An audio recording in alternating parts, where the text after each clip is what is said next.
இன்றைக்கி நம்ம பார்க்க போகிற ரெசிபி ரொம்ப அருமையான சுவையில் மாம்பழ ஸ்வீட்டு செய்ய போகிறோம்.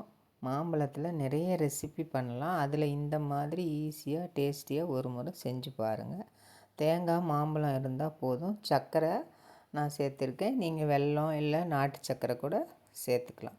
இப்போ எப்படி செய்கிறதுன்னு பார்க்கலாம். அதுக்கு நான் ஒரு தேங்காய் எடுத்து உடச்சிட்டு இந்த மாதிரி மேல் தேங்காயில் அந்த அடியில் ப்ரௌன் கலரில் இருக்கிற தோலெலாம் சீவி எடுத்துடணும்.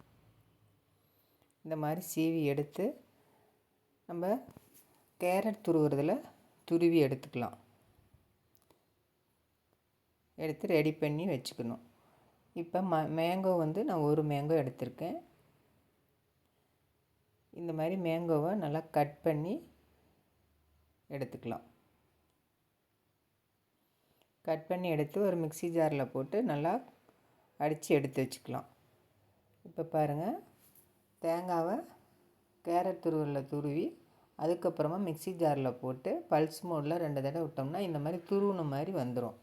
இந்த மாதிரி ஒரு கப்பு எடுத்து வச்சுருக்கேன். அதாவது ஒரு தேங்காய் மீடியம் சைஸில். மாம்பழமும் 2 மாம்பழம் கட் பண்ணி இந்த மாதிரி மிக்ஸி ஜாரில் போட்டு அடித்து எடுத்து வச்சுருக்கேன். இப்போ நம்ம ஸ்டவ்வில் ஒரு கடாயை வச்சுருக்கேன்.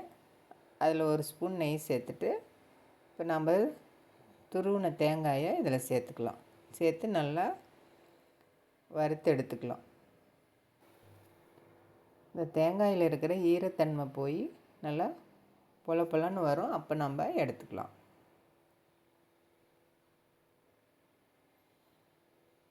இந்த மாதிரி நம்ம வீட்டிலே செஞ்சுக்கலாம். கடையில் இந்த மாதிரி தேங்காய் துருள் வாங்க தேவையில்ல. நம்ம அந்த ப்ரௌன் கலர் தோலை எடுத்துட்டு நல்லா துருவி கேரட் துருவில் துருவி மிக்ஸி ஜாரில் போட்டு பல்ஸ் மோடில் 2-3 டைம் விட்டால் இந்த மாதிரி வந்துடும். இப்போ நம்ம வறுத்து எடுத்தாச்சு. நல்லா பலன்னு ஒன்றோட ஒன்று ஒட்டாமல் நல்லா ஈரத்தன்மை இல்லாமல் வந்திருக்கு பாருங்கள். இப்போ எடுத்து அதை தனியாக வச்சிடலாம். அடுத்தது ஸ்டவ்வில் ஒரு கடாயை வச்சு 3 ஸ்பூனு ரவை சேர்த்துக்கலாம். அதோட 1 டீஸ்பூன் நெய் சேர்த்துக்கலாம். சேர்த்து நல்லா வறுத்துக்கலாம். நல்லா வறுபட்டு வரணும். நல்லா வாசனை வரும் வறுபட்டு. அப்போ நம்ம இதை எடுத்துடலாம். இப்போ நல்லா வறுபட்டு வந்துடுச்சு. அடுத்து ஸ்டவ்வில் கடாயை வச்சு 1 கப்பு பால் சேர்த்துக்கலாம். அதோட 1 கப்பு சர்க்கரை சேர்த்துக்கலாம். நீங்கள் இனிப்பு கம்மியாக வேணால் 3/4 கப்பு கூட சேர்த்துக்கலாம். இல்லை அதிகமாக வேணால் 1 1/4 கப்பு சேர்த்துக்கலாம். சேர்த்து நல்லா சர்க்கரை கரைகிற அளவுக்கு கலந்து விட்டுடலாம். இப்போ இதோட நம்ம தேங்காய் ரெடி பண்ணி வச்சோம் இல்லையா, தேங்காய் துருவல், அதை சேர்த்துக்கலாம். 2 கப்பு தேங்காய் துருவல். 1 கப்பு மேங்கோ இதுக்கு 2 கப்பு தேங்காய் துருவல் சேர்த்துக்கலாம்.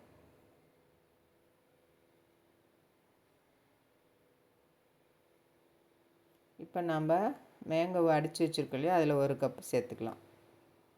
1 கப்பு மேங்கோ விழுதுக்கு 2 கப்பு தேங்காய் துருவல், 1 கப்பு பால், 1 கப்பு சர்க்கரை சேர்த்து நல்லா கலந்து விட்டுடலாம். நல்லா திக்காகி வரும். இப்போ நல்லா கலந்து விட்டுட்டு பால் பவுட்ரு 1 டேபிள் ஸ்பூன் அளவுக்கு சேர்த்துக்கலாம். மில்க் பவுட்ரு சேர்த்து நல்லா கலந்து விட்டுட்டு இப்போ 1 ஸ்பூன் அளவுக்கு நெய் சேர்த்துக்கலாம்.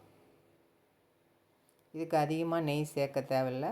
1 ஸ்பூன் சேர்த்தா போதும். நம்ம தேங்காயில் இருக்கிறது ஆயிலே நல்லா வந்து நல்லா இதாகிடும், சாஃப்டாக வந்துடும். இந்த அளவுக்கு நல்லா திக்காக வரணும். இன்னும் கொஞ்சம் திக்காக வரணும். இன்னும் ஒரு 2 நிமிஷம் நல்லா கலந்து விட்டுக்கலாம். இப்போ இதுக்கு தேவையான அளவு ஏலக்காய் தூள் சேர்த்துக்கலாம். நான் சர்க்கரையில் அடித்து வச்சா ஏலக்காய் தூள் சேர்த்துருக்கேன். நீங்கள் ஒரு 3 ஏலக்காய் கூட தட்டி சேர்த்துக்கலாம். சேர்த்து நல்லா கலந்து விட்டுடலாம். இன்னும் நல்லா திக்காகி வரும்.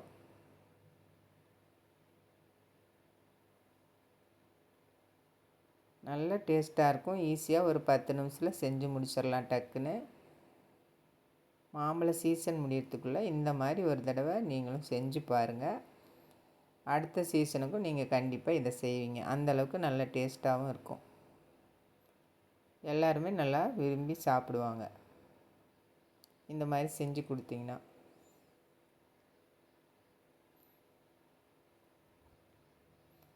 நல்லா கலந்து விட்டுடலாம். நல்லா திக்காகி வரணும். இப்போ ஓரளவுக்கு பாருங்கள், நல்லா திக்காகி சுலண்டு வருது.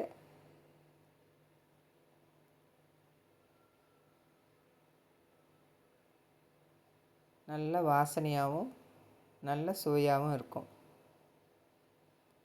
குழந்தைங்களுக்கெல்லாம் இந்த மாதிரி செஞ்சு கொடுத்தீங்கன்னா நல்லா விரும்பி சாப்பிடுவாங்க. இதுக்கு நம்ம சர்க்கரை மட்டும் இல்லை, நாட்டு சர்க்கரையோ வெல்லமோ எது வேணாலும் சேர்த்துக்கலாம். இப்போ ரெடி ஆயிடுச்சு. நம்ம தட்டில் நெய் தடவிக்கலாம். 1 டீஸ்பூன் நெய் சேர்த்து நல்லா தடவிக்கலாம். எந்த தட்டில் கொட்டுறீங்களோ அந்த தட்டில் தடவிக்கலாம். இப்போ நம்ம ரெடியானதை எடுத்து நல்லா பரப்பி விட்டுறலாம். நல்லா இந்த அளவுக்கு நல்லா திக்காக இருக்கணும். பாருங்கள், நல்லா திக்காகி வந்திருக்கு.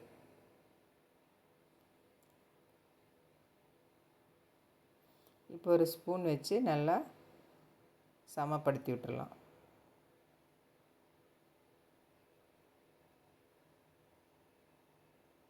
நீங்கள் நல்லா மொத்தமாக வேணாலும் மொத்தமாக சமப்படுத்திக்கலாம். நான் கொஞ்சம் மெலிசாக சமப்படுத்தி விட்டுருக்கேன். பீசஸ் எல்லாம் அப்போ தான் கொஞ்சம் மெலிசாக வரும். நல்லா இந்த மாதிரி சமப்படுத்தி நல்லா கொஞ்சம் ஆறட்டுன்னு ஃப்ரிட்ஜில் வச்சு கூட நம்ம ஜில் பண்ணிக்கலாம். இப்போ ஃப்ரிட்ஜில் வச்சு நல்லா ஜில் பண்ணி கட் பண்ணிக்கலாம். நல்லா கட் பண்ணுறதுக்கு நல்லா ஸ்மூத்தாக நல்லா ஈஸியாக வருது பாருங்கள்.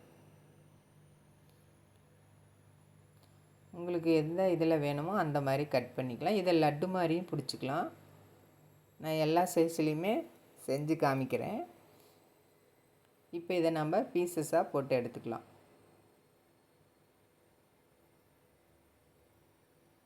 இந்த மாதிரி பீசஸாக எடுத்து வச்சுக்கலாம். பாருங்கள், நல்லா அழகாக சூப்பராக வந்திருக்கு. நல்ல டேஸ்ட்டாகவும் இருக்கும். இந்த மாம்பழ சீசனில் நீங்களும் இந்த மாதிரி செஞ்சு பாருங்கள். இப்போ நம்ம லட்டு மாதிரி பிடிச்சிக்கலாம். எந்த ஷேப்பில் வேணுமோ அந்த ஷேப்பில் நீங்கள் செஞ்சுக்கலாம். நான் இப்படி உருட்டி லைட்டாக ஒரு அழுத்தி நம்ம அந்த தேங்காய் துருவலில் இருக்குல்ல, அந்த தேங்காய் துருவலில் இப்படி பண்ணி எடுத்து வச்சுக்கலாம். இது பார்க்கும்போதே சாப்பிட்லான்னு தோணும் குழந்தைங்களுக்கு எல்லாத்துக்குமே. இந்த மாதிரி லட்டு மாதிரியும் பிடிச்சி வச்சுக்கலாம். உங்களுக்கு எந்த ஷேப்பில் வேணுமோ அந்த மாதிரி நீங்கள் ரெடி பண்ணி எடுத்து வச்சுக்கலாம். ஒரு வாரத்துக்கு கெட்டு போகாத, ஒரு 10 நாளைக்கு கெட்டு போகாமல் கண்டிப்பாக இருக்கும். நீங்களும் இதே மாதிரி செஞ்சு பாருங்கள். செஞ்சு வச்சுக்கிட்டிங்கன்னா குழந்தைங்களாம் ஈவினிங் ஸ்நாக்ஸாக கூட கொடுக்கலாம். ஸ்கூல்லேருந்து வந்தோடனையும் நீங்களும் உங்கள் வீட்டில் இது மாதிரி செஞ்சு பாருங்கள். ரொம்ப சுவையாக இருக்கும். லைக் பண்ணுங்கள், ஷேர் பண்ணுங்கள், சப்ஸ்கிரைப் பண்ணுங்கள். நன்றி, வணக்கம்.